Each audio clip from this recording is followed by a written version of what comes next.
Okay, so we have discussed Federalist 10 now. Federalist 10 basically about factions, interest groups, we might call them, political parties, but not quite political parties. He's not necessarily talking about two big parties. The parties rather are composed of a lot of smaller, what Publius would call or would mean by factions. Okay, so again, it's looking at the country as a whole. What is popular government going to look like? What is democracy going to look like? What is self-rule going to look like for the people? And how is that going to create a better system than what you would expect? And a lot of it, basically, what part of what Federalist 10 is saying is that a lot of the fears of the anti-federalists, the fears that they have about factions making the country ungovernable, in fact, that's going to be one of the great strengths. All the different factions, it will be governable, and in fact, it will create a better form of self-government than you would have with fewer factions. And in fact, the real thing to fear is not having a lot of factions because you have a government that spans the entire continent and the entire nation. What you have to fear is a situation in which all of the citizens are more or less the same, and therefore there's no one to really check a majority when it emerges and has a terrible idea, whether it's unjust or unwise or both, okay? So Federalist 10 kind of explaining big picture stuff about factions. Federalist 51 kind of explaining separation of powers, okay? In both cases, in both essays, you have an acceptance that something not very good is happening, okay? Federalist 10 basically says, yeah, people are selfish. Why do most people engage in politics? Is it to help other people? Is it to help their fellow citizens? Is it to make the world a better place? No, it's for self-interested reasons. It's because they see a particular economic or commercial interest that they have that they want to see advanced through policy. Federalist 51 is more about government itself, the actual politicians, the actual people who get into power, especially at the federal level, at the level of national government rather than state. What motivates them? Again, is it public spiritedness? Is it patriotism? Is it the desire to make the world a better place through politics? Federalist 51 basically says, no, it's ambition. It is the love of power. Again, in both cases, both essays kind of take something, accept that something is there, factions or ambition, and rather than trying to abolish it or weaken it, which again was kind of, if you remember, that was sort of, in many ways, kind of Brutus's suggestion. You can't get rid of ambition, so what you need to do is just keep the government weak, because people in government will always be ambitious. They'll always want power. They'll always want more power. So the only thing you can really do is give them a relatively weak vehicle or means for pursuing it. Publius, on the other hand, says people will be ambitious. The key is not to keep government weak because you need a strong, effective government. You need a government that can actually govern, that can actually maintain order, that can actually pursue the goals of government. So keeping it weak for the sake of diminishing ambition or stopping ambition from being too destructive, that's not really a very good solution. What you need to do instead is find a way to manage or to channel ambition rather than trying to get rid of it or trying to keep the government so weak that it can't really do anything. So in both cases, you say, hey, rather than trying to abolish factions or ambitions, or rather than trying to make them really weak or whatever, go ahead and accept that they're there and find a way to manage them. Find a system that will actually take this thing that looks like a disadvantage and looks like a weakness or something to really worry about, and instead turn it into a strength. Okay, all those factions will actually create a good, functional, democratic system in which a lot of the good things that you want from government, like debate and deliberation and broad representation, will emerge from the fact that you have all of these different factions. In the same way, take an energetic government that will produce good things for people, driven where the people in the government, it's their very ambition which causes them to seek power that will actually, despite themselves, they will produce a good outcome for other people. Their real motivation may be selfish. It may be their own love of power, their own ambition. But if you set up the system correctly, you'll have a situation in which, in the famous phrase, ambition counteracts ambition. The ambition of the president will check the ambition of Congress.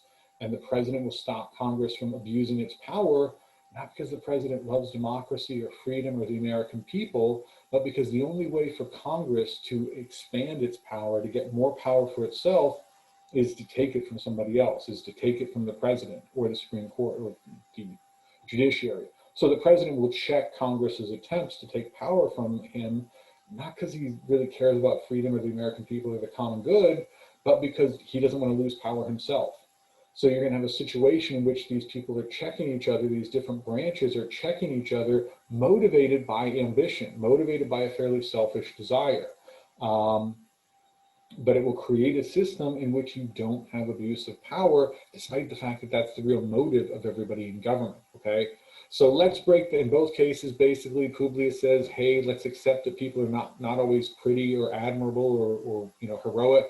Let's accept that people are selfish. They might be self-interested in factions. They might be ambitious in government. But let's find a way to balance and counter these bad things and make things better for people, okay? So again, the goal in Federalist 51, the purpose, what they're trying to do with this Constitution is to keep each branch of government independent, okay? To stop the president from taking the power from Congress, to stop Congress from taking power from the president or the judiciary, okay? As Publius puts it, to preserve the separate and distinct exercise of the different powers of government, and therefore to stop one branch from taking too much power from the others, and therefore becoming too powerful and abusing its power.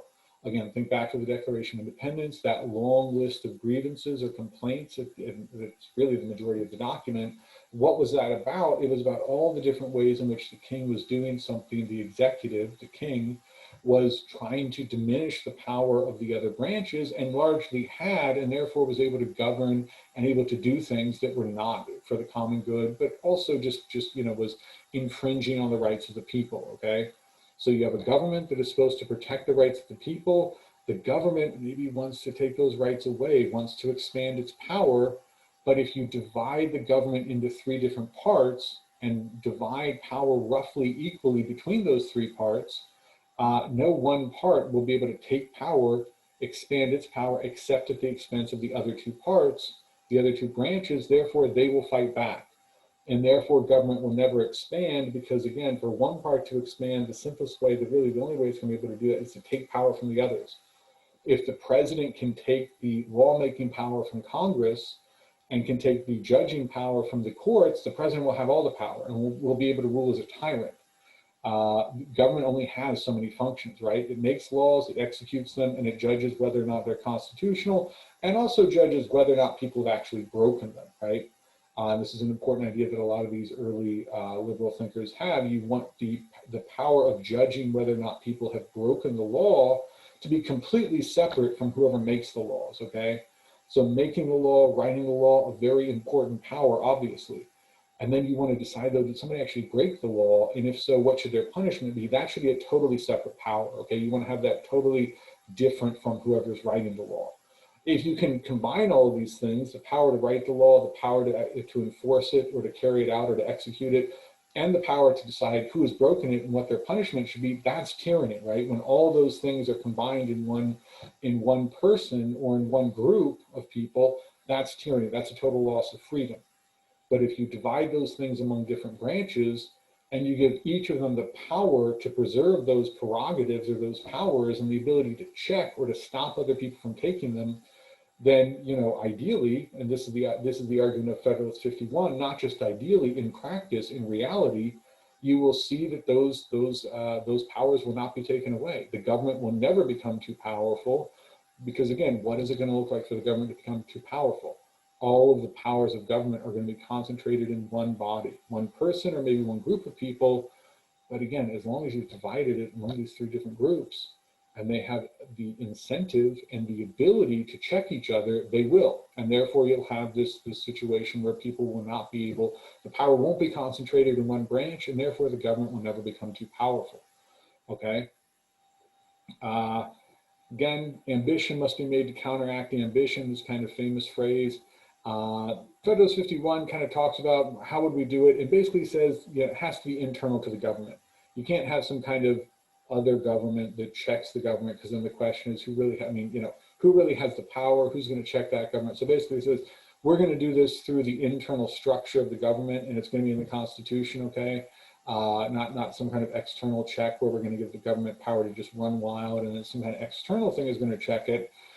Instead, it really makes much more sense to just do this internally, okay? So again, ambition must be made to counteract the ambition. Here it is in meme form. This is the Rock is the anti-federalist here. The believing that you can't give the government too much power because the ambitious will just use that power to destroy liberty. What if ambition counteracts ambition? What if you can figure out a system in which that ambition, that desire for power, will stop other people from gaining too much power, while you in turn, as you're checking Congress, if you're the president, Congress and the courts will check you, okay? So again, here's a quotation, and if you're a little bit lost, looking for whatever, here's one of the things you can kind of focus on, draw it out. One of the kind of the key arguments, or one of the key statements here: the gradual security against, or the great security against a gradual concentration of the several powers in the same department consists in giving to those who administer each department the necessary constitutional means and personal motives to resist encroachments of the others. Okay, so the constitutional means, the actual constitutional and legal power to check the other branches, and then the personal motives. Why are they going to do it? Because of their own love of power. So they have the personal motive. You're not hoping that they'll be heroic or virtuous or duty bound. They have a pretty strong personal motive, which is that they don't matter as much anymore if somebody takes their power. So if the president tries to take power, tries to start writing laws in one way or another, the courts can say that's unconstitutional. If the president tries to do whatever through these things, Congress can impeach the president if necessary, and Congress can also refuse to fund these things that the president might be doing. Congress, under the Constitution, Congress has the right to declare war, has the power to declare war, only Congress. If the president tries to start a war, Congress can do lots of things, including just refuse to give any money for that war, and also impeach the president. Now, we'll see when we get into the 20th century, a little bit later in the semester, when we talk about the presidency, we'll see how more of that war-making power kind of shifts or migrates towards the presidency, and there are some issues here, okay? But this is the goal, right? The president to take power has to try to take it from the other branches, which have every motive to stop him from doing that. And then they have the ability, the constitutional means. Supreme Court can say these things that the president is doing is unconstitutional. These things that the Congress is doing are unconstitutional. Congress passes a law that tries to grab power from one of the other branches, the president can veto it. If Congress overrides the veto, the president can basically refuse to carry out that law. The courts can strike it down and say it's unconstitutional. So each branch has specific constitutional means, legal ability, legal means to check the other branches, and then that personal motive. That personal motive, which ultimately is ambition or love of their own power. But again, that's powerful, and that is reliable, Publius is arguing. Okay, so again, just another quotation. The provision for defense must in this, as in all other cases, be made commensurate to the danger of the attack. Ambition must be made to counteract ambition. Again, the interest of the man must be connected with the constitutional rights of the place. So again, the personal interest of the individual has to be connected with the constitutional rights of the place. And again, that's the idea, right? Constitutional rights, check the other branches. Interests of the individual, the interest in preserving their own power and not seeing the other branches take it away. Basically, this quotation, again, this will be in the PowerPoints in Blackboard. I'm not going to read it. Basically, the idea is, it says, you know, you have to, well, I will go ahead and read it because it's short. In framing a government which is to be administered by men over men, the great difficulty lies in this. You must first enable the government to control the governed. So again, the first thing you need is a functional government. You need a government that can actually control the governed. That's, again, why you have government, right? But then in the next place, you have to oblige it. You have to require it to control itself. And then Publius says, a dependence on the people is no doubt the primary control on the government. In other words, elections. Dependence on the people, that the people might overthrow it, but also just that you have to go back and get reelected. And if you're clearly trying to take power, hopefully the people see that and they don't reelect you, right? So a dependence on the people is the primary control on the government, but Publius says experience has taught mankind the necessity of auxiliary precautions. In other words, experience has taught mankind that simple reliance on the people, a simple democratic or popular form of government in which the people who have power have to be reelected, that's not enough. There has to be auxiliary precautions. There has to be something else that will stop the government from running wild and from abusing its power. Okay, so Madison, again, Publius proposes to supply by opposite and rival interests the defect of better motives. Again, those better motives that you might hope for are not there, but you can have opposite and rival interests, the branches checking each other for their own self-interested reasons. Okay, then Publius says, you know, again, today oftentimes we think of the presidency as probably the most powerful branch, but Publius is saying in a democracy, the legislature is the most powerful. So Publius points out, and by the way, if you're not convinced by this overall thing, take a look at the legislature. It has been divided internally. There are two houses. So first of all, if you're worried about Congress being too powerful to be checked by the other two branches, the first thing to note is Congress is divided internally. Congress is going to check itself between the House and the Senate. You have to get both of them to agree to something before it even becomes a bill that can be sent to the president. Okay, and then further, the government will be divided between state and federal governments, and then they'll each be divided internally. But again, you have not only do you have these checks and balances internally in the federal government, but the government of the entire country is divided between the state and the national government, and they will check each other. Okay, then Publius comes back to the idea the size and the diversity of the republic will prevent majorities and therefore make it less likely that you will have this kind of clamoring for injustice. Okay, the fact that you have a very large, very diverse republic means it will be harder to have this kind of simple majority faction, which will try to do unjust things through the government. Okay, again, the multiplicity of interests, they'll balance, they'll moderate each other. So again, it comes back to this idea from Federalist 10, size and diversity of the republic means that a majority faction, a simple, 70% of the people want this thing to happen, and it may be unjust and it may be foolish and destructive, but the vast majority wants it, so it's going to happen. That's going to happen very rarely because you have such a large and diverse republic.